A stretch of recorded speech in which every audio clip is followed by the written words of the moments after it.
Welcome to our video on how to send a WhatsApp community invite link. In this updated guide, we'll walk you through the simple steps to invite new members to your community. Let's get started.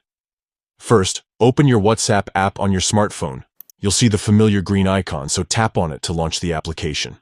Once you're in WhatsApp, look at the bottom of your screen. You'll notice a new tab called Communities. It's represented by 3 people icons. Go ahead and tap on this tab to access your communities. Now, you'll see a list of all the communities you're part of. Find the one you want to invite people to and tap on it to open the community page.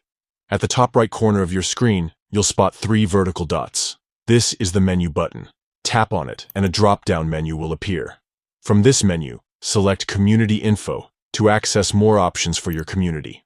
On the Community Info page, you'll see various settings and details about your community.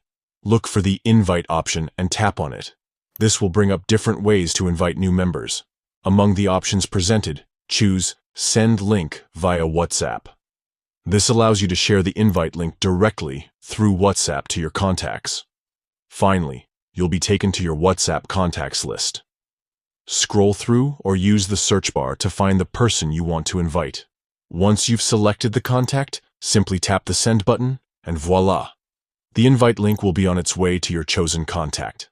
And there you have it. You've successfully sent a WhatsApp community invite link. Remember, only share this link with people you trust, as anyone with the link can join your community. Happy connecting, and thanks for watching.